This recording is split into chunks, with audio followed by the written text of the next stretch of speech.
Episode 21 of season 8 of the Boostly podcast. Today I invited back Simon Soar. Simon is part of the Jersey Hospitality Association. He has got a direct line of communication into the Jersey government, how they are dealing with coronavirus. He's going to share some really interesting stats on how many people on the island have actually had the coronavirus. The ratio is really low, which is really good news. But most importantly, I wanted to pick his brains on how he thinks the government is dealing with it, how he thinks other governments are dealing with it. But most importantly, about exit strategies, tactics, tips, what he's been saying to his members. The last episode that we did, which was the first episode of season 8, you can go and check it out now. Go to boostly.co.uk/podcast. It was the most ever commented and tuned into episode that I've ever done live. I wanted to get him back on because it was 1 month later. He's going to share some pretty crazy stories. He's going to tell us some pretty crazy things. But most importantly, what he's going to do is paint a picture of how he sees this all panning out. As always, all I would love for you to do is go and comment on it and leave a like and a share. That's all I ask. That is your currency, is your comments. That's all I ask for. And also as well, just go and say hi to Hostfully, please. They're Boostly podcast sponsors. They make this podcast able to function and run. Go to hostfully.com, digital guidebook, one free digital guidebook for anybody who wants to go get it right now. Just go to hostfully.com, one free digital guidebook that you can wow your future guests with. It's super simple to put together. We put together one in just a couple of hours and it looks amazing and our guests love it. So do other hospitality community members. And also, whilst you're here, go and check out the Book Direct membership. For only $9.99 a month, you get access to Social Media Sorted, which is 30 plus pieces of content every month for Facebook, LinkedIn and Instagram stories, Instagram posts, Facebook stories. It's all there. You don't have to worry about a thing. Tutorial videos and a listing on the Book Direct map, which is powered by Howfie. Go check that out, boostly.co.uk/BDM. As always, rate, review and subscribe to this podcast if you are listening to it on Apple, iTunes. If you are watching this for YouTube, Facebook, LinkedIn, wherever you're watching this, hit the like button, go and subscribe, go and follow. That's all I ask. Without further ado, let's listen to Simon Soar. This is part 2 of our interview, 1 month on from when we last spoke. Please make sure you watch, listen, but most importantly, implement on the advice that we give. So as Mark said, my name's Simon Soar. I'm the Chief Executive for the Jersey Hospitality Association. I represent in excess of 200 local businesses, in excess of 250 venues within those businesses, somewhere around about 5,000 to 6,000 members of staff.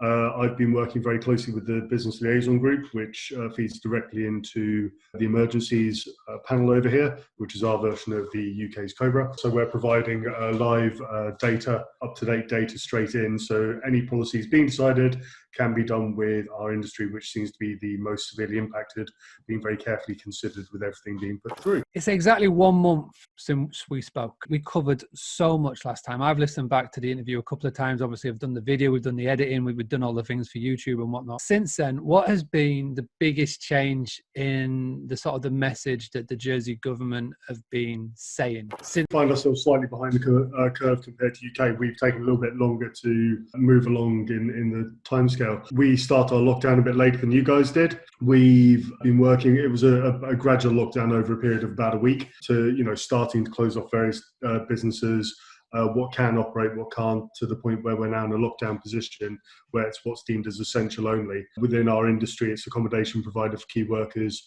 those who require the ability to self-isolate and can't at home, and then takeaways, which are still deemed as essential because people still need to get food out of their businesses or to their homes. Where we've seen, I was speaking to you earlier about the numbers, we are on, I think, 217 positive cases today, 3 deaths in hospital so far. So we're keeping low on the curve, as everyone keeps talking about the curve, trying to keep it very under control at the moment. Seems to be a case of progressing. We've got various government support coming through. I've been working very closely with the ministers who are working on that. We've managed to get at least some support, which is going to keep a significant number of businesses going after this. And it's also trying to get those who weren't originally included brought into the scope as well. So, yeah, I think it's working through. As soon as you get one main chunk sorted, there seems to be other bits that spring off that you need to be addressing after.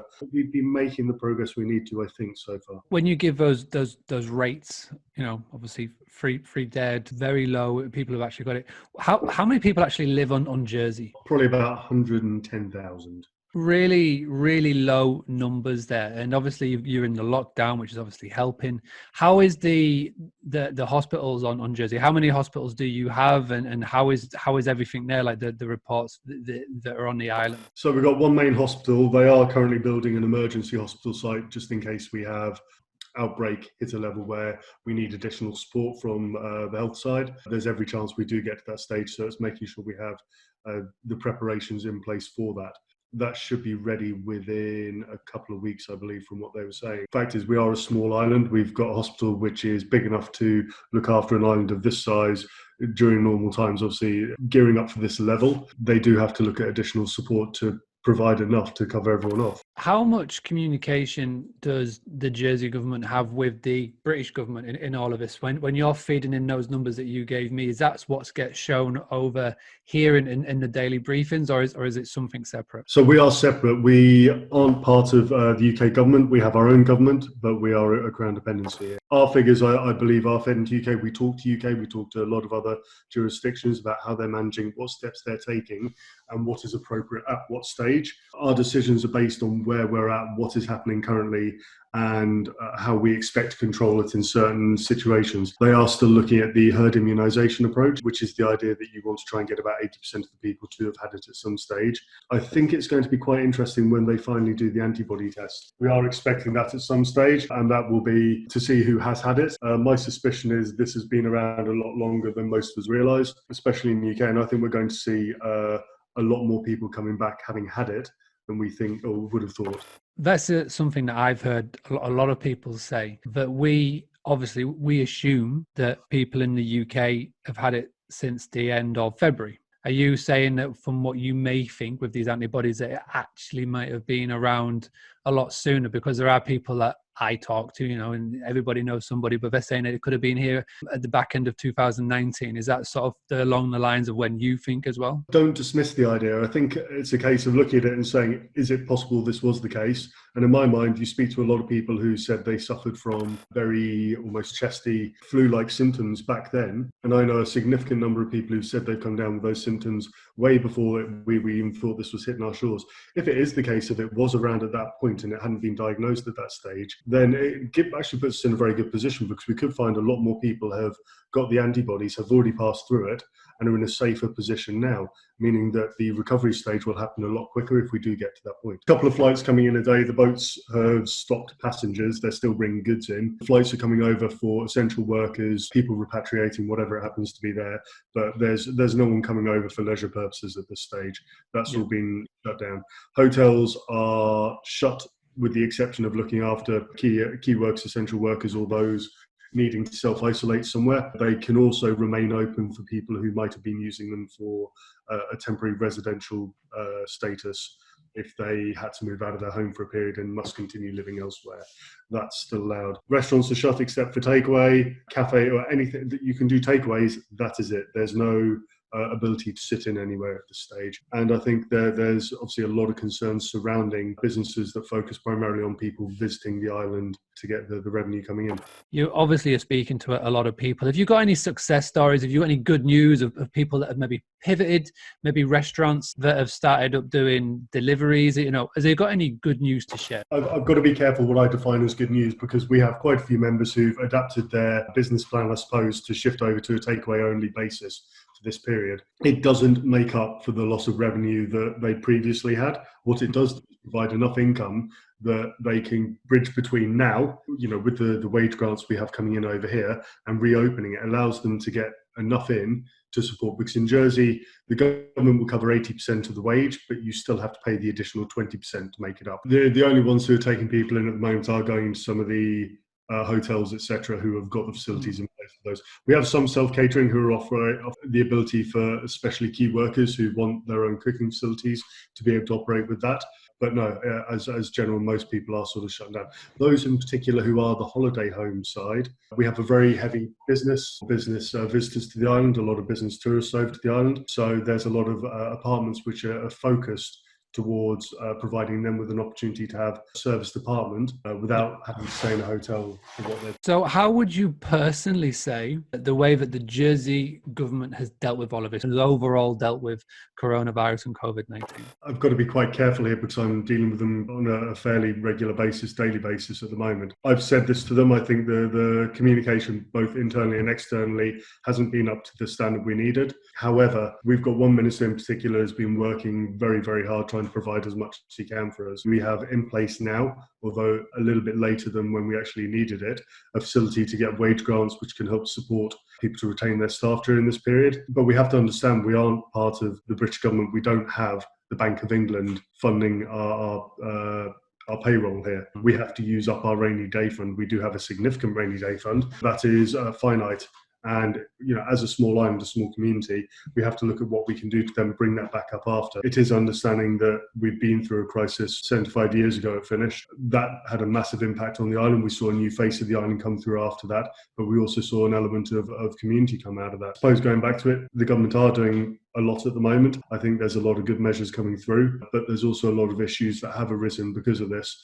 And I think they'll be addressed after this. Now's not the time to start nitpicking. Now more than ever, we need an element of unity. We need to stand up. We need to get ourselves through this. What I've noticed is that there's a lot of petitions going out there from so many different type of industries and people. They're writing to their local MPs. They're sort of starting up petitions to try and take through to help X, Y, or Z. From what you've seen on the island of Jersey, has this happened? Has people been doing petitions writing to MPs? And does that actually make a difference in a time like this? Or, like you say, is the best thing to do right now to just get through the other side and then try and see what you can do? Or is now the perfect time to be doing it to try and get your message across? Do you see the benefit in doing the petitions and things like that now? Or is it just a case of just waiting for it to go over and then try and act? Not a fan of petitions. I see a lot of them come and a lot of them go. I think they're being bandied around a little bit too much at the moment. I don't think they're getting the impact that they used to when they were focused a bit more carefully. To your point about speaking to MPs, we have our local versions, which are our states members,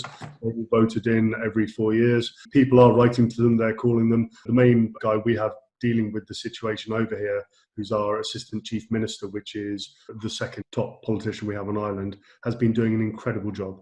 And I know for a fact he's picking up his phone to, I can't tell you how many different people just ring him. They're concerned about things and he is there to listen.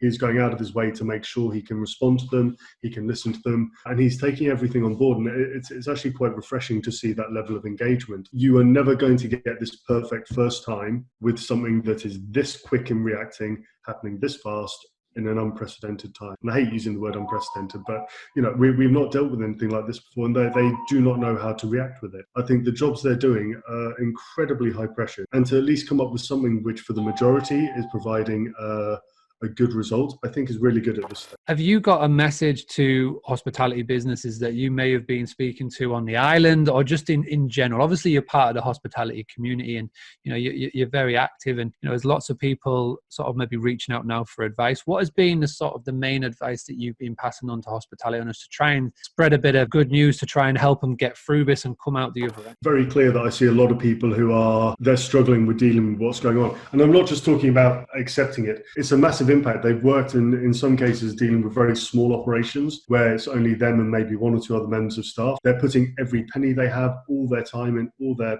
passion, and they're at the point where they might lose everything they put in, and the level of emotion running through them can be very high. A lot of times it starts with, let's rationalize, let's view. It's very, very rarely I have the same generic answers for everyone. I do view it on a case-by-case basis. Everything from an insurance policy they're dealing with, how their staff are, what their business operation, everything is different because every business is built differently.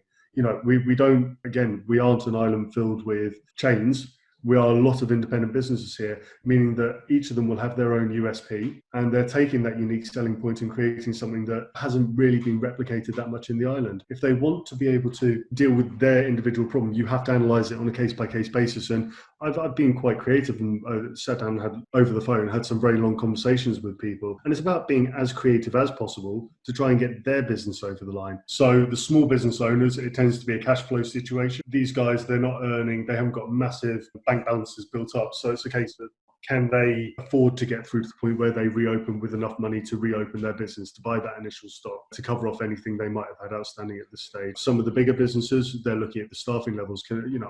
Yes, they can hibernate their business, but what do they do with their staff? Are their staff going to accept? Are they looking at redundancies? Are they looking at just bedding down, doing less hours? Are they changing their contracts? Are they going to just pay out the 20% and get the other 80% covered? What is going to be the case with that? Also understanding that in Jersey, you actually have to pay the wage out first to get the 80% back. So there tends to be a cash flow concern that has to be addressed there. There's a lot of issues that get looked at. And again, I know it doesn't answer your questions at all, but I think it's because the whole bit of what I'm dealing with now is everything is different. Every business is different. You try and find a generic answer to realize that there aren't generic answers because businesses aren't all generic. What does a day-to-day look like of Simon Soar right now? Like, how is what you do, your role, your life, how has it changed since we last spoke? 2 weeks after we spoke were some of the hardest I've ever dealt with in my career. Not necessarily the longest hours I've ever done, but from 6 a.m. till 10 p.m, I was speaking to members. These are people who, it was when it was first happening, when the impact of this was being seen, when bookings were being cancelled, drying up completely, and people were going, what do I do? I've got nothing. I've got all my staff starting and there's nothing coming in. So that was when the real concern was happening. That was pretty full on. Now we've got into a sort of bed-in situation, and it's addressing the individual concerns. So before, again, as I was saying, before was the big generic, people being made redundant, no bookings coming in, no money coming in. Are we on lockdown? Aren't we on lockdown? What information is being fed into government? Are government responding as we need them to? Are they aware of the problems we're having with which to base their relief packages on? Do they know what the situations are? So it was making sure that we had all that information to put forward.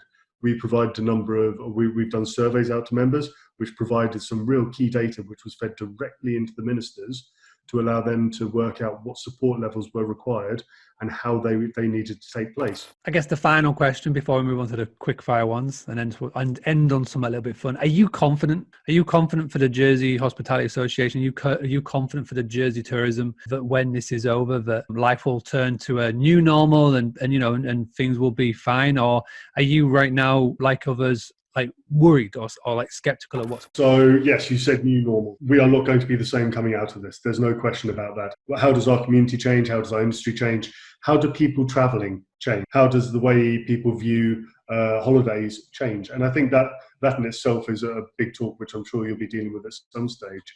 I'd like to hope we're going to get as many of my members over that finish line as possible. My biggest concern is a second wave of this.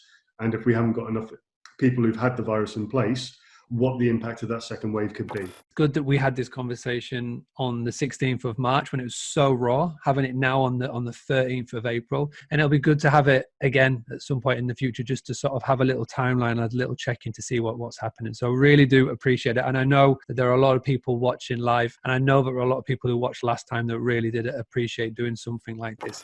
As always, on these podcasts, I like to finish on a little quick fire question. If you could be isolated or locked down, quarantined with one celebrity, who would it be? It depends what mood I'm in. It's either going to be someone like Jim Jeffries, who is slightly outrageous, but I think he would help get you through some dark times, or Billy Connolly. I think the man isn't just funny, he's got a wealth of experience and he can hold a decent conversation. I think they'd be my key two, slightly on the comedic side, but one slightly dark.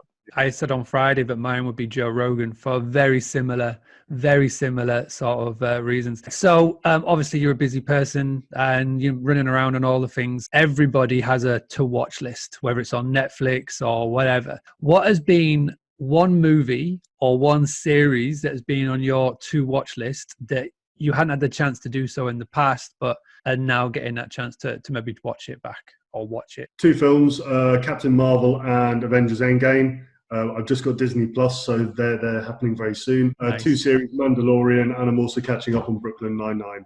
Also, as well, those of you who are tuning in live or on the replay, leave it in the comments. What is one celebrity that you would be isolated with, and what is that one movie or series? I asked today in the hospitality community Netflix suggestions, and we had over 178. So there's lots to go back on in there. What is the one thing that you've missed since being in lockdown? So what is the one thing that you've just missed being able to do? I was actually thinking about this a lot the other day, and you could say, is it going to the pub? But with a 3-year-old, getting to the pub doesn't happen as much as you'd like. Is it going out for a meal in the restaurant? Yeah, we like that, but we cook at home quite a lot.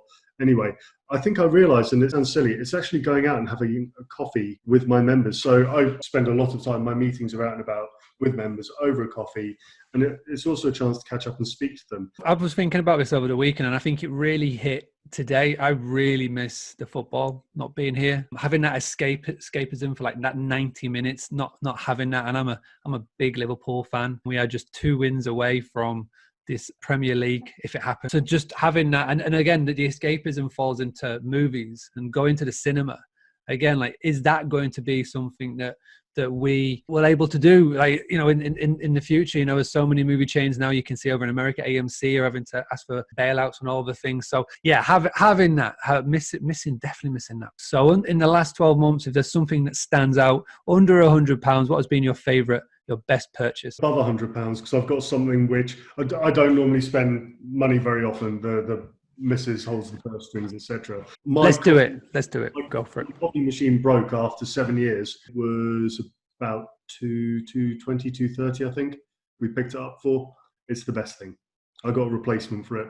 Do you have a favorite podcast or YouTube channel, the one that you've just got in your earbuds, or the one you like to just tune in on? Have you got a particular favorite? I'm not a massive podcast. I listen to a lot of audiobooks. In particular, if I'm going out walking to see members, you know, or driving in the car, I'll stick my audiobook on. That's my little escape, I suppose. It was a David Gemmell book, I believe. I've gone through most of his. I'm a massive fan of his. And Simon Soar, big fan of his as well. What is your number one advice to anybody listening to help them potentially boost their direct bookings? What's the one bit of advice that you give to members, to anybody, when it comes to, if they want to increase their direct bookings, not rely on third parties to get them in the future? What would be that one piece of little nugget? I suppose it's looking at the personal touches. A lot of things, when we look, because we quite often will stay, if we're going away, especially if it's for short breaks, we'll stay in self-catering or little places. If I can see somewhere that's got a personal touch to it, a personal feel to it, that for me means more than anything else. Showing those little touches, in particular if you're